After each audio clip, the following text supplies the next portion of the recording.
Ya, pemirsa masih di Market Review dan kita masih membahas topik rancangan Undang-Undang Minuman Beralkohol, Industri Perhotelan dan juga Restoran ini. Dan sebelum kita lanjutkan perbincangan, tim redaksi kami sudah menghimpun beberapa informasi grafis dan mungkin saja bisa menjadi salah satu referensi untuk Anda. Langsung saja kita ke grafis yang pertama. Kita akan coba lihat 5 provinsi dengan konsumsi minuman beralkohol tertinggi di Indonesia dalam satuan per kapita per minggu.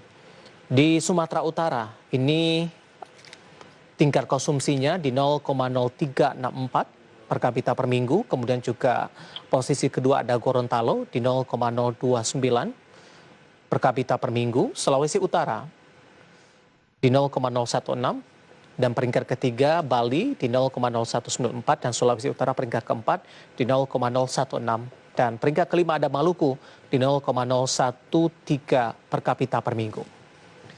Kita beralih ke grafis selanjutnya. Kita akan coba lihat juga konsumsi minuman beralkohol 10 negara ASEAN dalam satuan liter per kapita.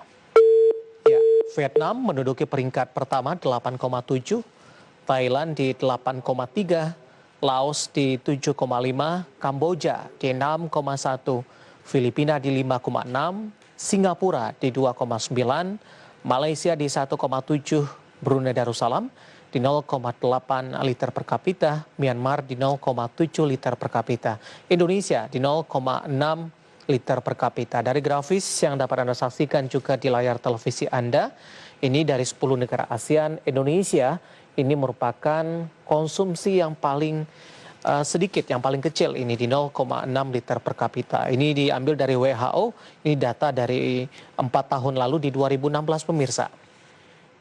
Kita beralih ke grafis selanjutnya. Kita akan coba lihat juga impor minuman beralkohol Indonesia dari Eropa dalam satuan ton pemirsa. Di 2014 di 497,3 ton. Di 2015 ini mengalami peningkatan di 646,38 ton. Kemudian 2016 di 851,339 ton. 2017 di 874,379 ton. 2018 ini mengalami kenaikan yang signifikan di 1.300 ton. Ini posisi impor minuman beralkohol Indonesia dari Eropa dalam satuan ton pemirsa. Kita beralih ke grafis selanjutnya, kita akan coba lihat alasan penolakan rancangan undang-undang minuman beralkohol. Selanjutnya pendekatan pelarangan bagi minuman beralkohol dapat memberikan dampak negatif bagi peradilan pidana di Indonesia. Pengaturan tentang penggunaan alkohol yang membahayakan sudah diatur dalam pasal 492 KUHP. Dan poin selanjutnya, pemerintah dan DPR harus terlebih dahulu membuat riset mendalam mengenai cost benefit analisis atas kriminalisasi seluruh tindakan terkait produksi, distribusi, dan juga kepemilikan minuman beralkohol. Itu beberapa poin alasan penolakan rancangan undang-undang minuman beralkohol. Kemudian juga ada impor minuman beralkohol Indonesia, konsumsi minuman beralkohol, dan 5 provinsi dengan konsumsi minuman beralkohol tertinggi di Indonesia dalam satuan per kapita per minggu. Kita lanjutkan kembali perbincangan bersama dengan Bapak Bambang Britono, Ketua Bidang Hubungan Antar Lembaga PHRI. Pak Bambang masih bergabung bersama kami, Pak. Ya. Baik, kita lanjutkan kembali Pak Bambang. Tadi kita sudah membahas dari sisi latar belakang, background, urgensinya seperti apa. Sebenarnya dalam hal penyaluran ataupun penjualan ini bagaimana Pak di ruang lingkup hotel dan restoran untuk minuman beralkohol ini? Apakah tetap mematuhi peraturan yang berlaku dari sisi jumlah, dari sisi produk yang resmi, kemudian juga menjual kepada mereka yang sudah cukup umur, atau mungkin ada beberapa ketentuan lainnya Pak Bambang? Ya, memang minuman beralkohol ini punya karakteristik tersendiri sehingga pemerintah sudah membuat satu peraturan yang terintegrasi dari hulu ke hilir. Jadi kami kalau di hilir itu menjual minuman beralkohol ada serangkaian izin-izin dari berbagai kementerian dan lembaga agar sebuah hotel atau sebuah kafe atau restoran boleh menjual minuman beralkohol. Dan sudah pasti minuman-minuman yang dijual itu harus minuman yang resmi, minuman yang tara pangan dan memiliki tanda pelunasan cukainya, ya. Itu salah satu dari sisi produknya. Dan produk itu sampai ke tempat kami dari distributor itu juga menggunakan dokumen-dokumen dokumen-dokumen yang menyertainya. Jadi setiap ada pergerakan dari satu kotak aja, wine misalnya, itu jelas siapa distributornya, cukainya sudah bayar, kemudian dokumennya lengkap, ya, ada kelengkapannya. Jadi tidak seperti produk-produk biasa, ya. Buat peminumnya, selain ada usia legal untuk mengkonsumsi, gitu, kita sebagai pelaku usaha, apabila kita ragu terhadap konsumennya, kita berhak secara hukum untuk minta memperlihatkan identitas, ya. Dan ketentuan yang sudah ketat ini apabila dilanggar, itu sanksinya cukup berat, Mas. Bahkan sampai izin yang kami punya itu bisa direview. Jadi anggota-anggota kami yang memilih untuk menjual minuman beralkohol itu sudah tahu persis apa konsekuensinya, ya. Dan di sisi lain, industri dari mulai hulu, kalau kita bicara dari hulu, itu semua minuman import yang masuk ke Indonesia itu berdasarkan kuota. Jadi tiap tahun pemerintah punya batasan berapa minuman alkohol yang akan diimport ke Indonesia melalui importir resmi. Jadi tidak ada channel lain selain importer resmi. Begitu juga untuk produksi dalam negeri. Produksi dalam negeri sampai hari ini industrinya masih tertutup, jadi tidak ada industri lagi baru di dalam minuman beralkohol. Kemudian kedua, ada kuotanya juga. Ya, jadi kalau dari hulu ke hilir Anda tanya, menurut saya industri yang sangat regulated ya industri minuman beralkohol.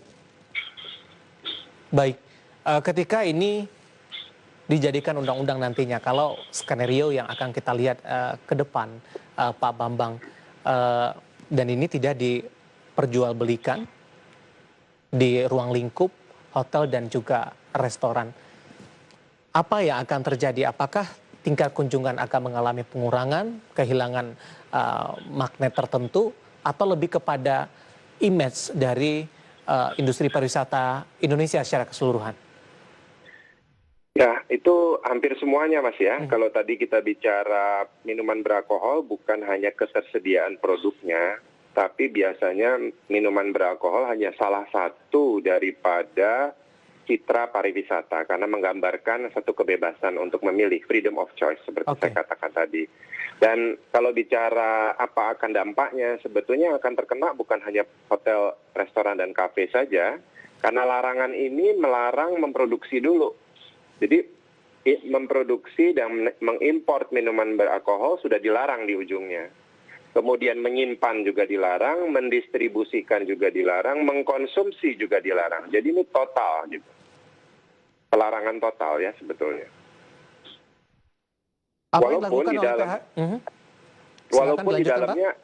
Walaupun di dalamnya juga ada pengecualian. Ya.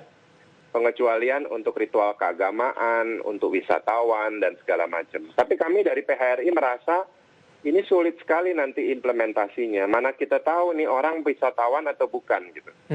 Ataukah dia minum ini di tempat wisata atau bukan. Kalau di tempat wisata kan tidak semua hanya bar, restoran, hotel, kafe. Ada situs-situs budaya pun juga tempat wisata. Taman rekreasi juga wisata gitu kan. Baik. Jadi saya pikir kalau ini diturunkan ke petunjuk teknisnya nanti pasti akan repot. Dan ini akan membuka peluang-peluang dari penegak hukum lapangan. Satu kebingungan nantinya. Oke. Apa upaya yang dilakukan oleh PHRI sampai sejauh ini? Pak Bambang, mungkin melakukan komunikasi dengan pihak terkait? Ya, nomor satu, kami sudah berkoordinasi dengan seluruh yang berkepentingan, khususnya pelaku-pelaku usaha, gitu. Kemudian kedua, kami sudah berkirim surat ke Balek, ke Badan Legislasi terhadap posisi kami terhadap inisiatif ini, gitu kan. Dan kemudian ketiga, kami juga menawarkan sebetulnya kerjasama. Kalau misalnya diperlukan masukan-masukan, data-data empiris, kita bisa sama-sama untuk melihat, membantu pemerintah dan pembuat kebijakan apakah betul sih minuman beralkohol ini sudah segitu sudah segitu daruratnya di Indonesia gitu. Karena kita lihat sebuah negara yang maju atau sebuah negara yang mampu itu harus bisa mengelola segala macam kebutuhan dari masyarakatnya kan. Jadi misalnya negara-negara Jepang, Korea, Eropa, Amerika, bahkan di Asia, Vietnam, Thailand dan lain-lain, industri sektor pariwisatanya itu maju, salah satunya juga karena kemampuan mereka untuk mengelola kebijakan dan regulasi terkait minuman mengandung etil alkohol. Masa Indonesia nggak bisa sih membuat satu regulasi yang bagus? Baik, dalam hal ini posisi idealnya Pak Bambang jangan dilarang tapi tetap di bawah kendali begitu. Setuju, justru kami itu menolak pelarangan, tapi kami mendukung pengaturan dan pengendalian. Selama ini pengaturan dan pengendalian berjalan seperti apa, Pak? Nah, seperti saya katakan tadi, kalau di hulu aja Pak, di tempat kami, itu untuk mendapat izin minuman beralkohol itu ada serangkaian. Seperti misalnya setiap kafe, hotel, restoran diamanatkan harus ada nomor pokok bea cukai, NPP BKC itu ya, harus ada nomor. Dan untuk memperoleh itu, persyaratannya pun banyak sekali gitu. Dan pengawasannya itu ada dari Kementerian Pariwisata pasti, Kementerian Perdagangan, Perindustrian, Bea Cukai, BPOM. Jadi sebetulnya infrastruktur yang dibangun industri minuman beralkohol ini kan mungkin lebih dari 100 tahun kira-kira umurnya di Indonesia ya. Jadi kita sudah punya banyak sekali pengalaman membuat tata kelola yang baik dari sektor produksi, distribusi sampai ke retailer sampai ke konsumsi. Dan itu semua udah ada di dalam serangkaian peraturan-peraturan pemerintah yang mengatur tata kelola ini. Jadi saya tidak melihat bahwa ada kebutuhan lagi untuk membuat satu undang-undang. Baik, Pak Bambang, terkait dengan rancangan undang-undang minuman beralkohol tadi juga sudah Anda sampaikan ini belum terlalu urgensi, masih banyak hal-hal lain yang bisa dikedepankan dalam menuju ke arah yang lebih baik begitu. Tadi juga Anda katakan ini sudah berkoordinasi dengan berbagai pihak tertentu, kemudian juga sudah berkirim surat. Bisa diupdate perkembangan sampai sejauh ini Pak Bambang, apakah sudah ada semacam kemajuan atau masih dalam tahap dialog begitu? Ya, kalau inisiatif di Balek, sepengetahuan kami, itu kan baru beberapa partai pengusung yang punya inisiatif, gitu kan. Nah, di dalam Balek itu sendiri kan nanti akan dibahas sebelum masuk ke usulan DPR untuk menjadi pembahasan di Panja. Iya. Nah, nanti di dalam Panja itu akan ada kelompok panitia yang bekerja, membuat semua draftnya sampai selesai, baru diusul ke paripurna gitu. Jadi memang ini masih langkah awal, tapi justru kami berpikir kalau memang ini latar belakangnya itu nggak solid, lebih baik DPR menggunakan waktu, tenaga, pikiran, dan biaya, jangan lupa biaya, itu untuk inisiatif-inisiatif lain yang lebih diperlukan gitu. Ya. Mengingat apalagi inisiatif ini sudah pernah beberapa kali diajukan tapi nggak berhasil. Artinya di DPR sendiri ada yang melihat bahwa inisiatif ini belum perlu gitu kan.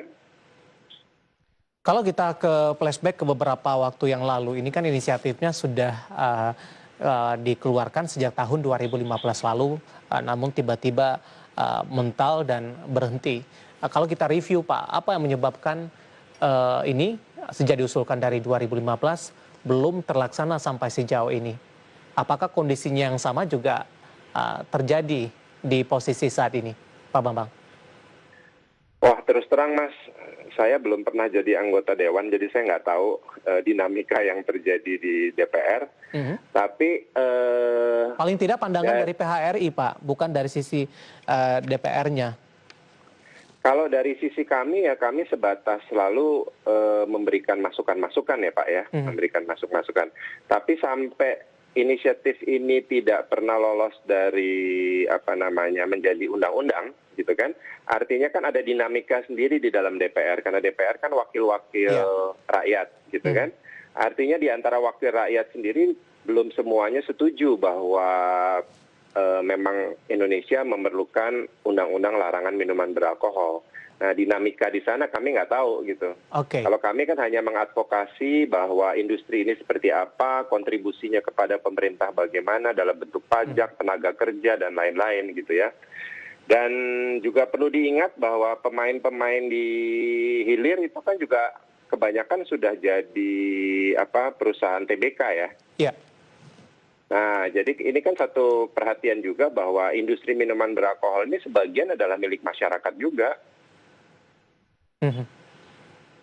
Ya, review yang saya maksudkan dalam hal ini adalah pandangan dari PHRI, Pak Bambang, ketika sebelumnya juga dari 2015 mental begitu, padahal kondisi ketika itu belum adanya pandemi. Sementara posisi saat ini adanya pandemi, industri-industri yang berkaitan dengan ini mengalami tekanan yang cukup dalam, sehingga urgensinya, keetisannya dinilai ini tidak tepat dalam sisi timingnya, Pak Bambang.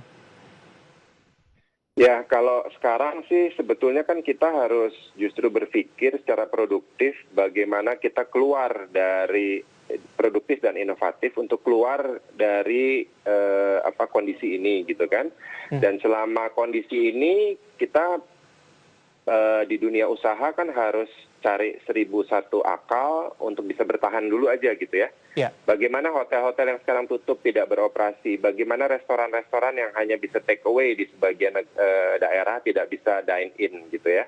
Itu kan banyak hal-hal yang merubah sistem operasi kita gitu kan. Termasuk juga inovasi-inovasi di bidang-bidang lain gitu karena perhotelan dan restoran ini industri yang padat karya kan. Iya. Dan kita butuh memang orang-orang langsung berinteraksi untuk experience makan di tempat gitu kan. Nah, ini aja sesuatu yang baru, kita mulai masuk pindah ke online gitu. Tapi ini kan tidak bisa mengcover seluruh overhead karena desain dari industri kita ini kan jangka panjang, Pak. Yeah. Kalau bikin hotel itu kan bicara 20 tahun, 30 tahun gitu investasinya gitu ya. Nah, terkait dengan industri minuman beralkohol yang akan dilarang ini, kalau sampai itu terjadi, itu hanya akan menambah beban buat industri kami. Terakhir Pak Bambang, harapan kepada pemerintah dan juga DPR, Pak. Oke. Ya, harapan saya kepada pemerintah dan khususnya kepada DPR, karena pemerintah sudah jelas bahwa pemerintah ingin mendorong industri ini dengan menciptakan Bali-Bali baru di Indonesia, membangun infrastruktur dan lain-lain. Ini investasi yang harus kembali kan. Dan bagaimana ini hanya kembali kalau wisata itu bergerak lagi, apakah wisata domestik maupun wisata global. Nah, harapan kami adalah DPR dan khususnya tim Balek dapat mereview kembali apakah inisiatif ini relevan dengan kondisi sekarang dan apakah ada urgensinya untuk membuat regulasi seperti ini dan apakah sudah dihitung dampak khususnya dampak negatif yang akan diberikan dari konsekuensi inisiatif ini. Baik, Pak Bambang terima kasih sudah bergabung bersama kami di Market Review ADX Channel. Pak Bambang, sehat selalu Pak. Baik, terima kasih Mas David. Baik, Selamat terima siang. kasih kepada Bapak Bambang Britono, Ketua Bidang Hubungan Antar Lembaga PHRI. Dan tadi kita membahas rancangan Undang-Undang Minuman Beralkohol, Industri Perhotelan, dan juga Restoran. Dan tetap di tempat Anda karena setelah ini Market Review akan segera kembali dengan topik yang berbeda.